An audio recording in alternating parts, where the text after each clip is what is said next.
Welcome to episode number 2 of Jackrabbit Sports Hour with your co-hosts Brent, Bowen, and Austin Senger here on KSTJ 90.7, your home for student radio at South Dakota State University.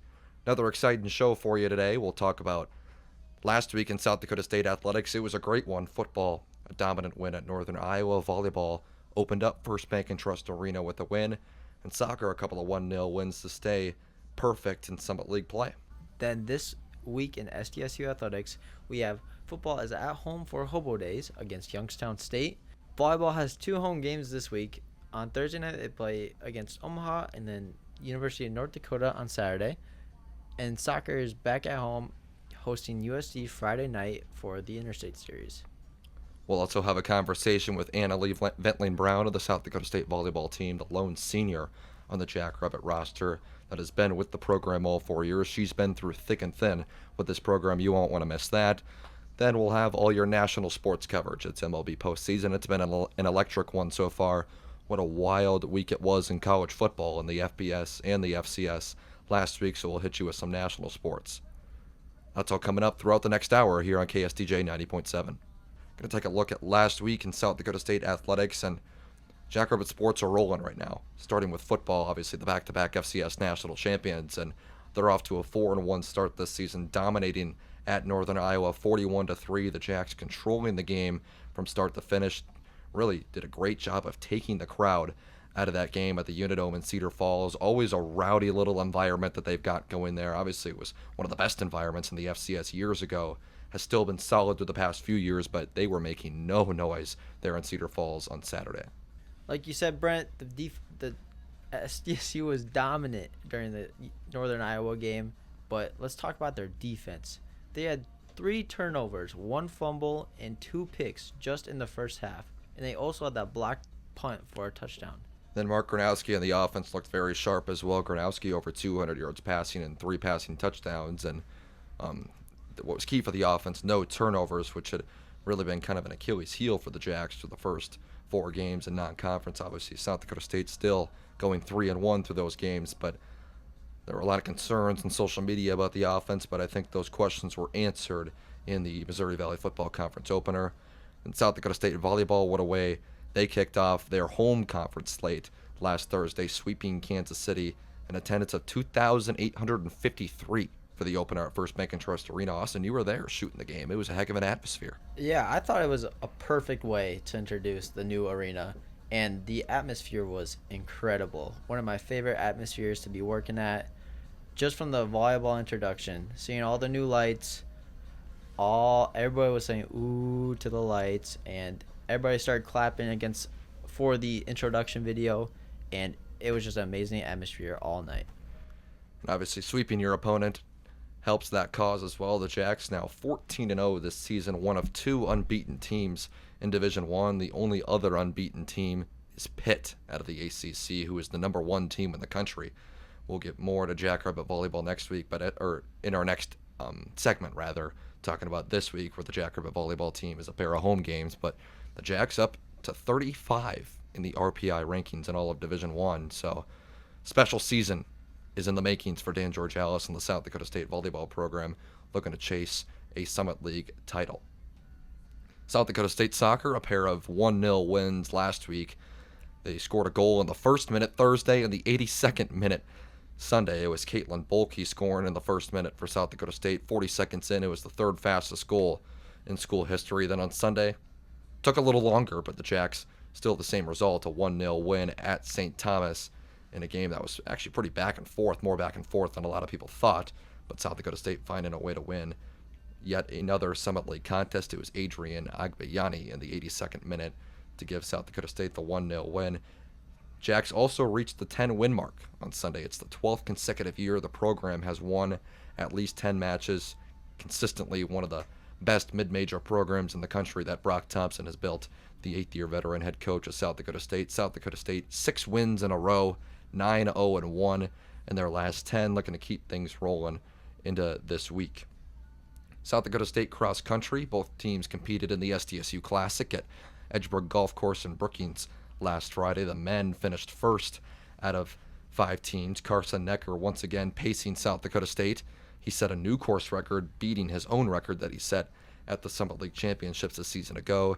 Necker winning the 8K with ease, as second place finished 21 seconds behind him. That may not sound like a lot, but 21 seconds, that is a lot of time in an 8K in cross country. Necker, the peak performer of the week in the Summit League once again.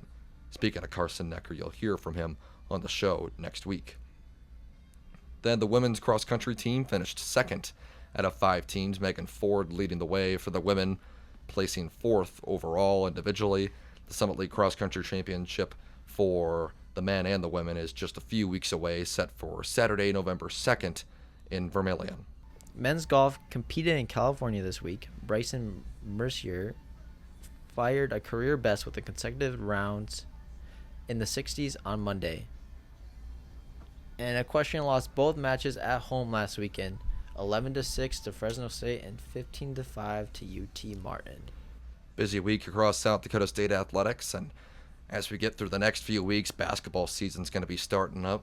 The wrestling season's going to get underway, and we'll officially have crossover season where the fall sports will be wrapping up, and some of them, even football, will be pretty close to the middle of the season by the time basketball starts, and the winter sports will be getting underway. A fun and busy time around Brookings, but the fall sports looking very good right now.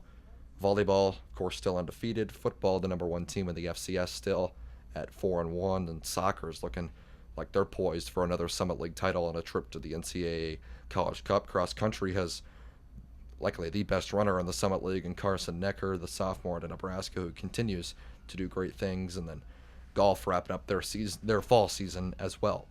Coming up, we will talk about what's happening this week in South Dakota State athletics. A lot going on. It's Hobo Week. It's a great week to be around here in Brookings. Lots of home matches. We'll preview all those here coming up.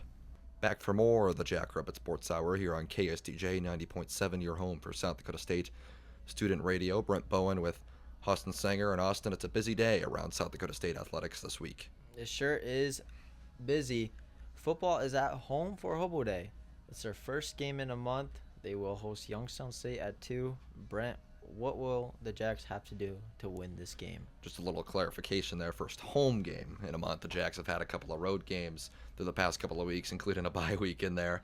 Well, it'll be a desperate Youngstown State team coming into Brookings this weekend. They're 2-4.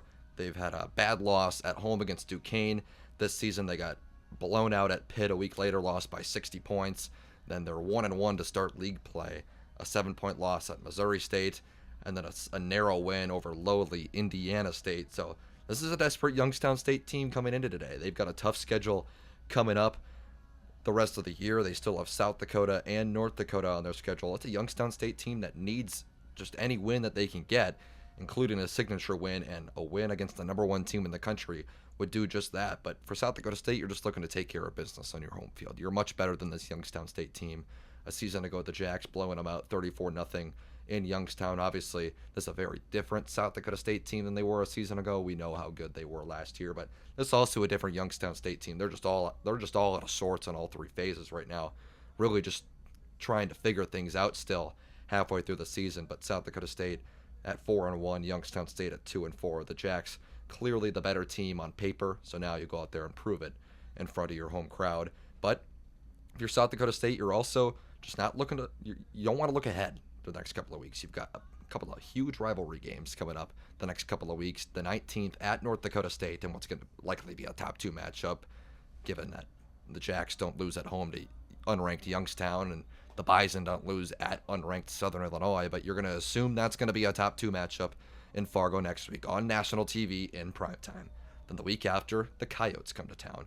That will likely be a top 5 matchup as well, assuming that each teams take care of business. And even if the Jacks fall at North Dakota State, South Dakota State's not falling out of the top 5. You lose to the number 2 team in the country, you maybe fall down to 3 or 4. Likely wouldn't fall outside of the top 5. Either way, we've got just an absolute titanic of a couple of weeks matchup-wise with North Dakota State and USD. Just don't want to look ahead to those games. Elsewhere across the Missouri Valley Football Conference this week, Missouri State is at Illinois State. That's an underrated matchup of the week, actually, in the Missouri Valley. Missouri State's a surprising 3-2. However, the Bears can't qualify for the postseason this year. even though they're 3-2 and off to an actually pretty solid start this season in their last year in the FCS, due to them transitioning to the FBS, they're not eligible to make the FCS playoffs. But Illinois State is, on the other hand. The Redbirds, solid win at Southern Illinois last week to improve to 4-2 in the season. It's quite an easy schedule for Illinois State the rest of the way. So if the Redbirds can get this one at home, they'll have a pretty good inside track to make the postseason. Murray State, Indiana State, another 12 o'clock kickoff from Terre Haute. Indiana State, Murray State, probably the worst two teams in the league going at it. One of them's got to win this game, and Indiana State's looked like the better team over the past couple of weeks, and they're at home, so we'll see who comes out on top there. North Dakota State is on the road at Southern Illinois before the Bison get set to meet the Jackrabbits in Fargo next weekend. It's a very banged-up Southern Illinois team. They're 2-4, the Salukis are, and they still have NDSU and SDSU on their schedules, so things not looking very good for Nick Hill's team down there in Carbondale. South Dakota is at home this week against Northern Iowa. I saw something earlier this week. The Coyotes are like 33.5-point favorites or something ridiculous like that. And keep in mind, the Panthers went into the Dakota Dome 2 years ago and won 58-14. So how the tides have turned in the last couple of seasons there in Vermilion and Cedar Falls. Of course, the Panthers getting blown out by 38 points at home to South Dakota State last weekend. And USD looked sharp last weekend, albeit it was against Murray State, but still a 59-0 win on the road. Winning by almost 60 points is impressive no matter who you're beating at the Division I level.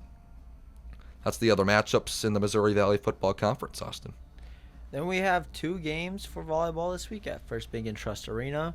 On Thursday, they play against Omaha, and on Saturday night, they play the University of North Dakota. First serve for both matches is at 7. And South Dakota State, Omaha, those two teams are tied atop the Summit League right now, each at 3-0. South Dakota State 14-0 overall, Omaha 5-9 overall. The Mavericks the last 2 seasons have had just brutal non-conference schedules. UNO started 0-6 this season. They started 0-9 last year, playing a lot of Power 4 programs and really high-level mid-major opponents. But the Mavericks, we know how talented they always are. They're going to give the Jacks a test, looking to end South Dakota State's unbeaten season. North Dakota, on the other hand, they're 1-3 in the league, 8-7 overall. So the Summit League standings, as I just mentioned, SDSU Omaha tied atop of the league at 3-0. North Dakota State's in third at 2-1. South Dakota, St. Thomas each at 2-2. The Tommies surprisingly swept the Coyotes in Vermilion last Thursday. Kansas City's at 1-2, and then it's a 3-way tie at the bottom with North Dakota, Denver, and Oral Roberts all at 1-3. Still very early in the seasons to really take standings into consideration. You play 16 matches, I beg your pardon, in Summit League volleyball. So you're only 3 matches into the season. Got 13 matches still left to play. Still plenty of time for teams like Denver, UND, Oral Roberts to make up some ground. Denver a surprising 1-3 to start Summit League play, but the Pioneers have played a very tough schedule. They've already taken on North Dakota State, South Dakota State, and South Dakota, 3 of the best teams in Summit League volleyball. Then soccer will host USD Friday night in the Interstate Series. Brent, what is this series going to be like? Well, the Jacks have dominated South Dakota since 2011, 9-2-3 against the Coyotes or the Jackrabbits in the past 13 seasons. The Jackrabbit soccer, as I mentioned in the last segment, only team in the Summit League without a loss or a tie. And if we look ahead for Jackrabbit soccer, after Friday, they'll be halfway through the conference slate. They'll only have 4 more games left in conference play before the tournament gets underway. 2 road games next week for South Dakota State, at NDSU Thursday, at UND on Sunday. By the way, every single South Dakota State team, it feels like, is up in Fargo next week. And volleyball and soccer are both in Fargo Thursday night, and then football is there Saturday night, but that's besides the point. So you got those 2 road matches next week against teams that the Jacks think they're better than. NDSU off to a good start this season in soccer at 2-0-1. North Dakota 0-1-2. But then a couple of big home matches to end the year.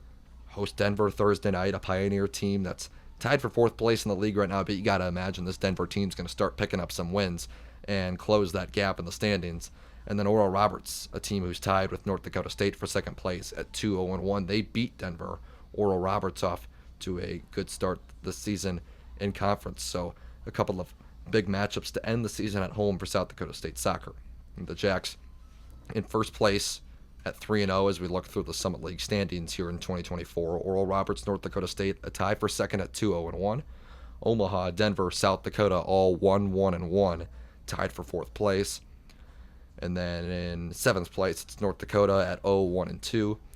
St. Thomas is in eighth at 0-2-1, and Kansas City is surprising 0-4 down in ninth place. The Roos were 6-1-3 in non-conference play, but it's been a tough going for Kansas City so far in Summit League play. They lost to South Dakota and South Dakota State last week, then home losses to Denver and North Dakota State to kick off league play. Then finally, women's golf is at the Tommy Invitational in Stillwater, Minnesota next Monday and Tuesday. That'll be the final competition for South Dakota State women's golf here in the fall season. Then women's golf and men's golf, who just wrapped up last week, will each get back underway here in the late winter. Another busy week across South Dakota State athletics, and coming up, we'll talk national sports with you. That's after you hear from Annalee Ventling-Brown of the South Dakota State volleyball program. Jackrabbit volleyball team still unbeaten. One of two division teams in NCAA Division I volleyball. What a start Dan Georgalis and company has gotten off to this season. That's all coming up next. Brent Bowen with Annalee Ventling-Brown of the South Dakota State volleyball program. Annalee, this year, fourth season now in the yellow and blue. You're a native of Lincoln, Nebraska, and you're the only upperclassman on this team that has been here for all 4 years. What's so special about South Dakota State and this community, and what keeps you coming back? I think that, you hear it a lot, the community and all of our supporters. You can see, especially this game tonight at UMKC, we were able to see everybody come together and kind of gather around us. This season has been a very, very special one, including the girls that I've been around and the teammates that I've had throughout the years. I think has really helped me and support me throughout these 4 years. But yeah, overall, the community, all the supporters, it's a very loving and supportive community. What are you studying here at SDSU? I am an advertising major with entrepreneurial studies minor and marketing minor. Awesome. And you just got the opportunity to play the first ever athletic event at First Bank and Trust Arena. Just overall feelings, how was it? It was surreal. I think we just got into practice about a week ago in the new gym, and when we walked in, we were able to play sixes on the new court, and I had tears in my eyes. Just seeing everything and watching it all come together over these past 4 years is an amazing experience. I've talked about it before, where I first came in here and we were kind of in a rebuilding season for Jackrabbit volleyball.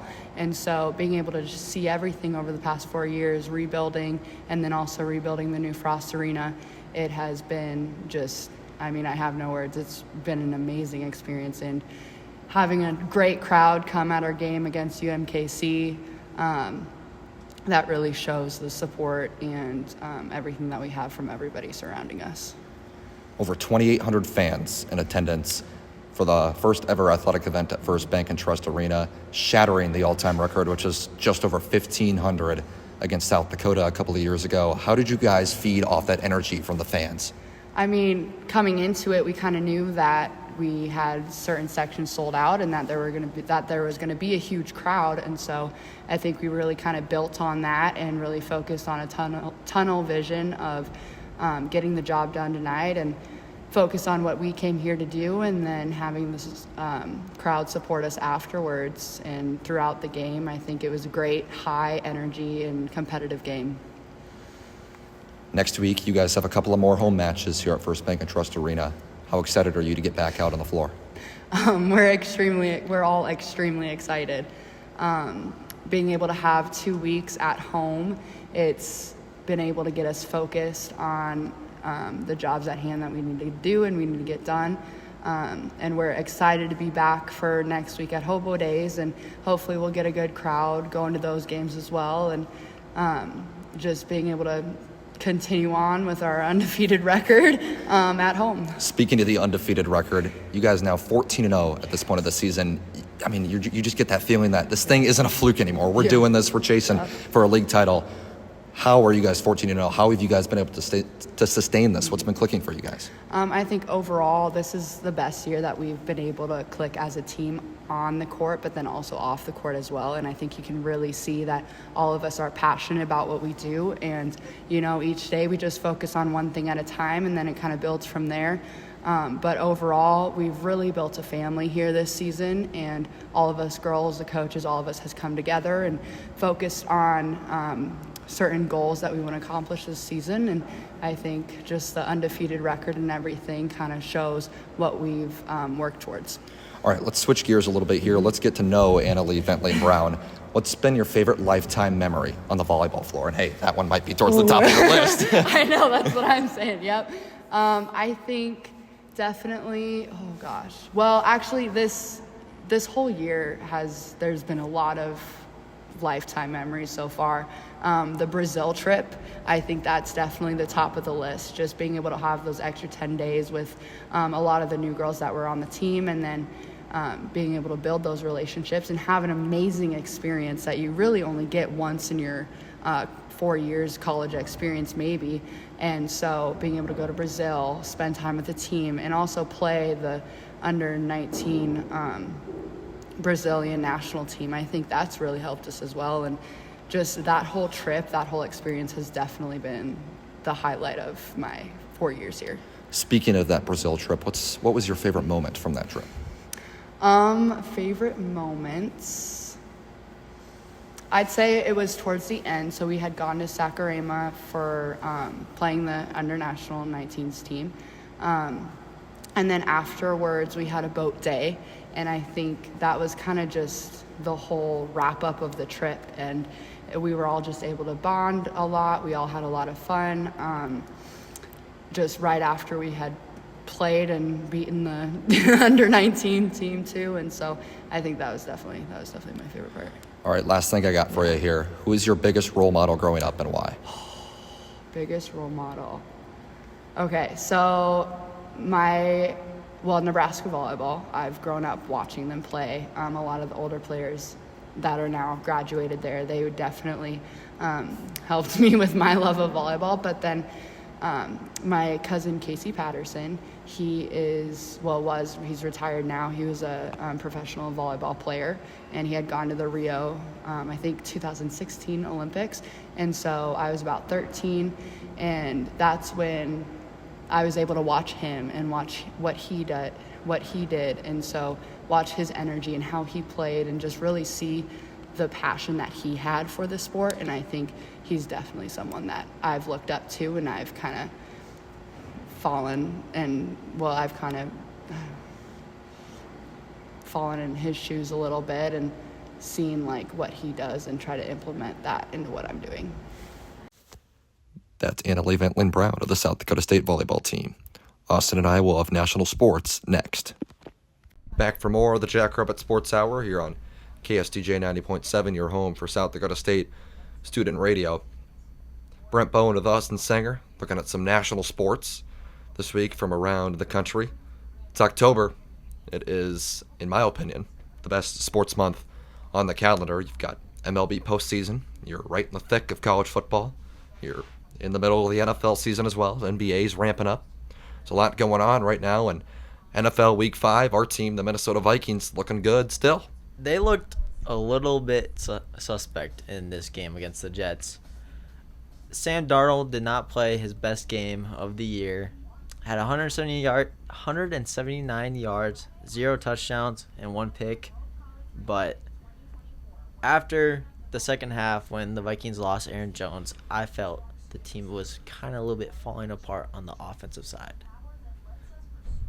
Yeah, that Aaron Jones injury certainly not helping. It just felt like there wasn't as much flow in that run game and that offense in general. You could really tell how much they missed Aaron Jones when he got hurt there. I believe it was the second quarter. You can correct me if I'm wrong, but sometime early in the game, and Ty Chandler took the bulk of the carries the rest of the way, and you could just tell that offense was not as smooth without Aaron Jones as it was with him. But you're playing a game overseas in London at 8:30 in the morning. It's raining the whole second half.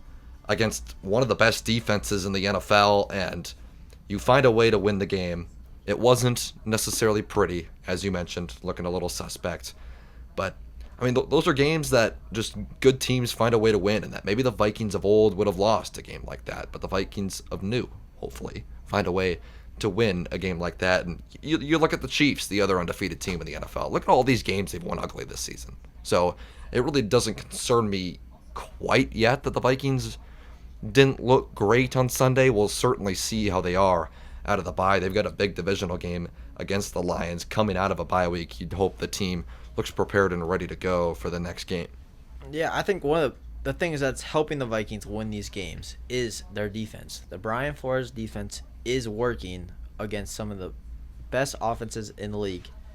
I wouldn't say the Jets are one of the best offenses in the league, but Aaron Rodgers threw 3 picks. One was a pick 6. The Jets couldn't do anything till the second half. And even at that point, the Vikings, you got to think, were probably playing a little bit conservative, which I know we all hate. And we saw it the week before against the Packers when the Vikings got up 28-0. Then all of a sudden we start playing conservative, and it's a 1-score game with 10 minutes in the fourth quarter, and you're just like, crap, we got to go. But as you mentioned, they've performed really well against some of the best offenses in the NFL. The 49ers, who had everybody healthy then except CMC. And even then, Jordan Mason's still a solid backup running back, and you've got Debo, Ayuk, Kittle, a stacked offensive line. You still got all these guys. Jawan Jennings even has had a pretty good season. The Texans' offense is very good with C.J. Stroud, one of the best young QBs in the NFL, and the Packers had Jordan Love. So we'll see an elite offense coming out of the bye with Detroit, and then we'll see how we progress when the season goes, but the Vikings schedule will ease up in November. So even if you do lose a game or two here in the next few weeks, definitely still time to go win that NFC North. On the other side of that Vikings and Jets game in London, Robert Saleh got fired for the New York Jets following that game. It was announced a couple of days ago that he was let go after a 2-3 start. You're only one game out of first place in the AFC East. You'd be in first place in the division if you win next Monday night against the Bills. Thoughts on Robert Saleh getting fired? It was a surprise to see that on social media. Yeah, like you said, this early in the season, they're still fighting for first in their division, and they could get first on Monday night, is what you said? Monday night, they play the Bills, yep. I think it's a little something ought to be going on behind the scenes for him to get fired and get escorted by security too.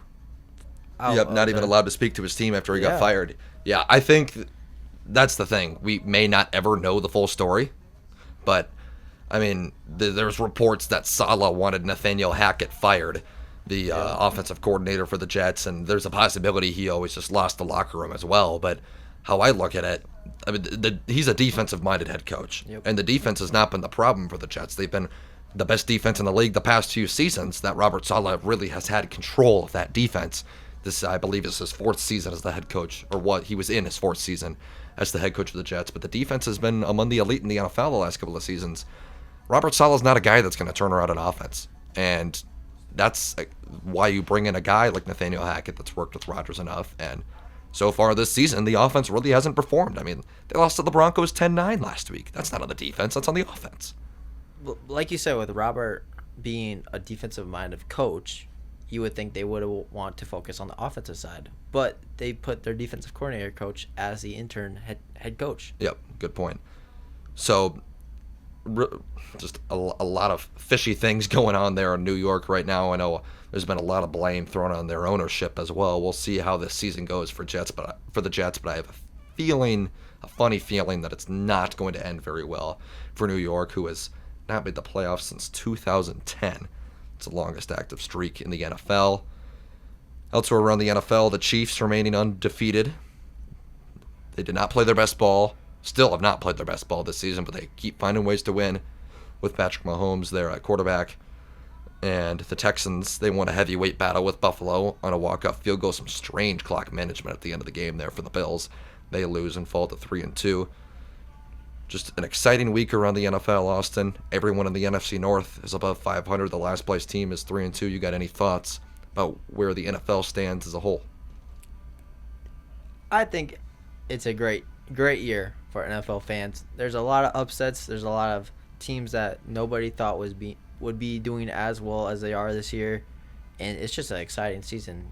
You're looking at like the 49ers who made the national championship or the Super Bowl last year, and they're 2-3, and they just lost to the Cardinals. And the Broncos, nobody thought they were gonna do well. They just won 3 in a row. The Commanders with their new quarterback Jane Daniels are looking phenomenal over the past couple weeks. And Brent, the MLB postseason has been looking pretty good so far. Yeah, it's been one of the best MLB postseasons in recent memory. Of course, me being a Twins guy with how terrible they ended the regular season, it's been tough for me to watch some of these playoff games or see clips of these playoff games on social media. But there's no denying it's been an excellent start to the postseason so far. A lot of unexpected series. The AL Central has 3 teams, and the ALDS, they were the worst division in the MLB last year. And you have the Tigers, who finished 3rd in the division. They were 11 games under 500 in mid-August. They find a way to make the playoffs, and now they're on the verge of taking down the Guardians in a series. The Tigers going up 2-1, barring a very late rally by Cleveland here in the 9th. Then you've got the Mets, who are taking the Phillies to the wire. The Mets entering as the 6th seed could very well make it to the ALCS. Then the Dodgers on the verge of losing once again. They've been the most dominant regular season team in baseball for the past 10 seasons, and now the past few seasons they can't make it out of the NLDS. And then the Yankees Royals has been a good series so far as well. But then the wild card series, the Mets and Brewers, you had all that drama with the Mets barely coming back from behind. Pete Alonso go-ahead home run in the 9th inning of Game 3 to win that series. That was an excellent series. Just a few very good wild card series. It's been a great MLB postseason so far. We'll see if it can continue. Now on to college football. It was a crazy Week 6, to say the least, in the FBS and the FCS. So we'll talk about the FBS first, where we saw four top 10 teams lose, and it should have been 5. I want to talk about the most surprising loss this week. Vanderbilt beating Alabama after Alabama just beat Georgia last week. Yeah, Vanderbilt winning 40-35, and the Commodores led that game from start to finish. There's a South Dakota connection in that game, believe it or not. Obviously, Kalen DeBoer is the most well-known one, the head coach of Alabama, coming from Washington, a Millbank native, and then spent time coaching the University of Sioux Falls before moving up through the Division I level. He's now the head coach at Alabama. He was on the loser's end of that one. On the winner's end, Clark Lee, the head coach of the Vanderbilt Commodores. He was an assistant for South Dakota State under John Stiglmeyer in 2007 and 2008. Clark Lee now given the chance to be the head coach of Vanderbilt and the Commodores. A generational upset, 40-35 over Alabama. The Crimson Tide had won 23 games in a row against Vanderbilt before Saturday's defeat. A few more top 10 teams that lost. Sam Pittman, the head coach of Arkansas, saved his job as the Razorbacks beat number 4 Tennessee 19-14 in Fayetteville. That was a primetime game. Number 8 Miami, they avoided an upset. Barely. It was 39-38 the final. The Hurricanes went all the way to the West Coast to defeat California. Some controversy with Miami for the second week in a row.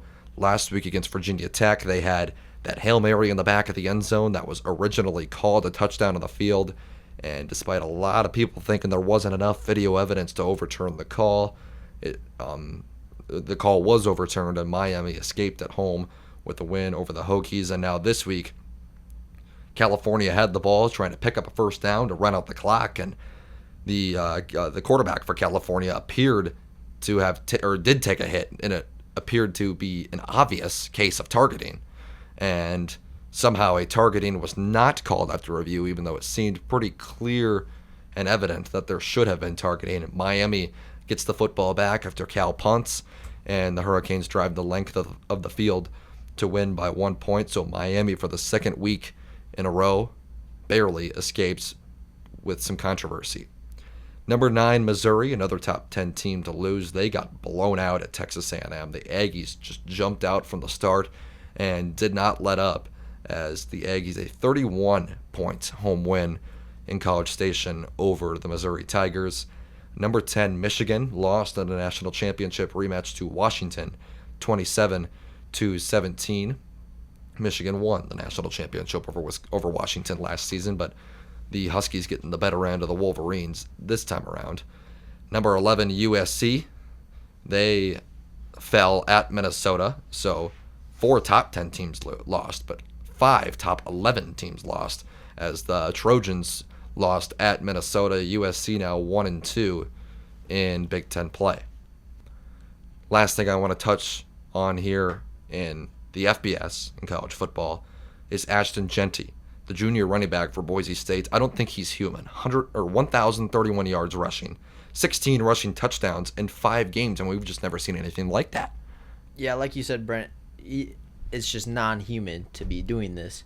Most running backs in college are not going to put up those numbers in a single season, and he's on track to potentially reach Barry Sanders' single-season rushing records with 2,628 yards and 37 touchdowns, and he could be the first running back to average over 12.2 yards per carry this season. Ashton Jeanty, what a start to the season he's had. Very well could win the Heisman Trophy in New York in December. And then in the FCS, there was chaos there as well. Montana was in the national championship last season, lost to South Dakota State. They now have 2 losses this regular season, lost to North Dakota in September. They got upset by Weber State at home in a barn burner. 55-48 was the final. That one continued to go back and forth in regulation, and then Weber State found a way to win in overtime. So Montana's defense has been non-existent the last few weeks. They finally get bit by Weber State, and we'll see how the Grizz can respond the rest of the regular season. Still a couple of tough games for Bobby Hauck's team as they look to make a run back towards the national championship this season. North Dakota State, on the other hand, they were not upset. They took care of business at home against North Dakota as the Bison controlling that game from start to finish. UND, though, wasn't the top 10 themselves, so they were another top 10 team to go down this week.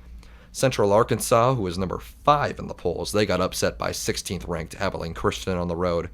UC Davis, another top 10 team that very well could have lost, they won by 1 at winless Portland State as the Aggies went down the field 90 yards in just a couple of minutes to take the lead, and they actually scored on the last play of the game with 1 second left.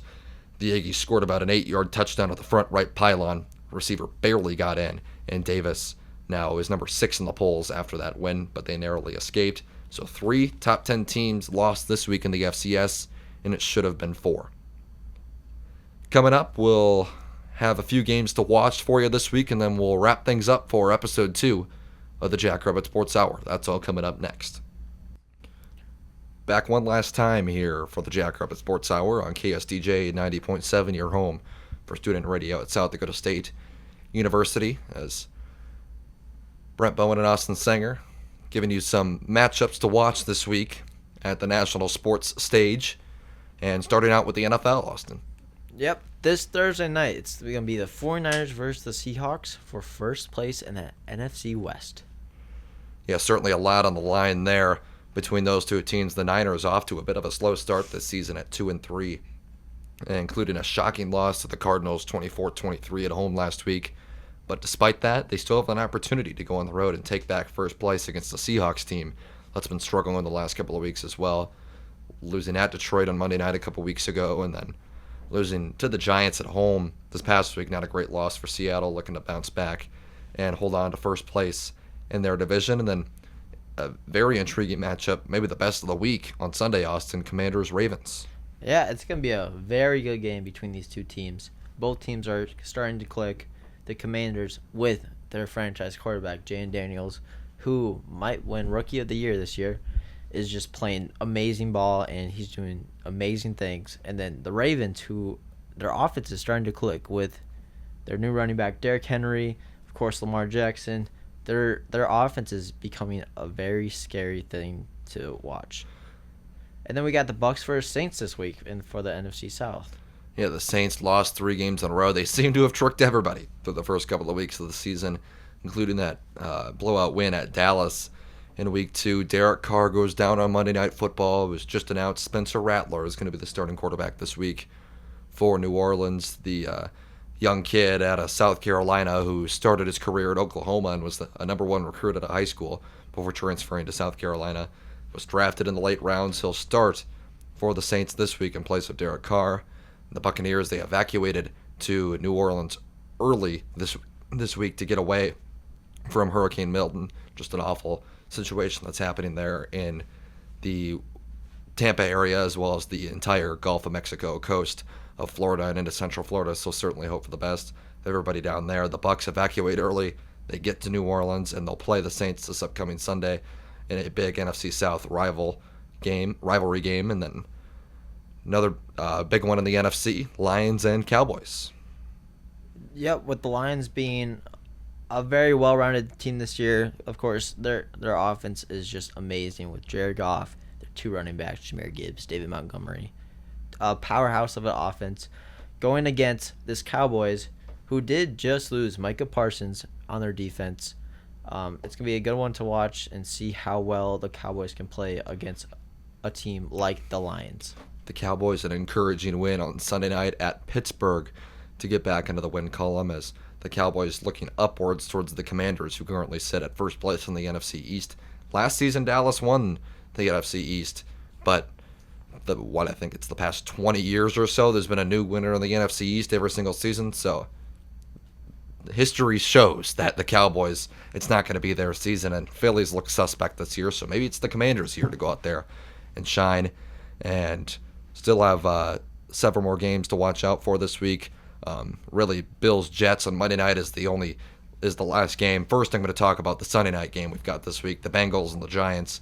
The Giants a 2-win team, Bengals a 1-win team at 1-4, and there's been unfortunately some primetime games over the past few seasons, including the New York Football Giants, that have not resulted in great games. It's quite confusing why the New York Football Giants keep getting placed in all these primetime opportunities. I mean, I get it. Maybe I'm just a Vikings fan that still has not gotten over the loss in January in 2023 in the wild card matchup, but we'll look at that game as a situation where Daniel Jones and that Giants offense just picked apart a bad Vikings defense, and as a result, they got about 5-6 primetime games the next week. Somehow they have like 4 more this year, even though they were bad last year. Doesn't make any sense that the Giants keep getting placed on all these primetime games. And as a result, we get to watch them face the 1-win Bengals on Sunday Night Football. Yikes. Monday night, Bills-Jets. We talked about this earlier. Jets just firing Robert Saleh earlier this week. First place on the line in the AFC East. The Bills suddenly have dropped 2 games in a row after starting the season 3-0. Bills are a little banged up. Josh Allen went down for a moment against the Texans on Sunday, but it seems that he's going to be okay. Then in college football this week, a few big matchups, but that's really about it in the FBS slate. Number 1 Texas is playing number 18 Oklahoma in Dallas in the Cotton Bowl. Always a big rivalry matchup, an intense atmosphere as well. Now both teams playing for the first time in the SEC. I saw Oklahoma play a couple of weeks ago at Auburn, and Oklahoma didn't look great for a lot of that game, but they turned it on in the fourth quarter, and the Sooners won that game against the Tigers. They'll look to defeat Texas, who is currently the number 1 team in the country. Top 3 matchup in Eugene, Oregon. College game day will be there. Number 2 Ohio State, number 3 Oregon. Oregon did not look good to start the season. They've looked a little better the last couple of weeks, including a win against Michigan State at home last weekend, 31-7. Ohio State defeated Iowa last week, 35-7 as well. And then a top 13 matchup in Baton Rouge, Louisiana. Number 9 Ole Miss and number 13 LSU. Ole Miss has not been great on the road under Lane Kiffin and Jackson Dart at quarterback. LSU looking to pick up another win this season. Move over to the FCS. I've already hit on the Valley games this week. A couple of Big Sky matchups to look out for. 3-3 Northern Arizona at 4-2 Montana. Both teams are going to bounce back from losses. NAU a 6-point loss at Idaho.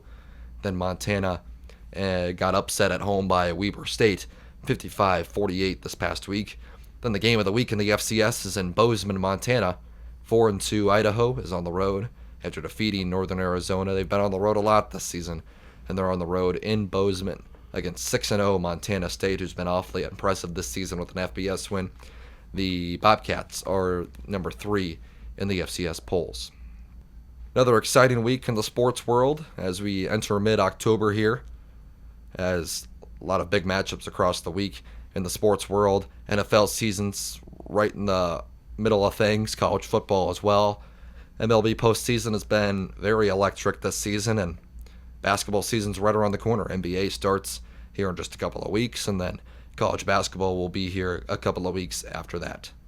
So exciting times around the sports world. That's all for episode 2 of the Jackrabbit Sports Hour on KSTJ 90.7. And for Austin Senger, I'm Brent Bowen. So long, and we'll be back in a week for episode number 3.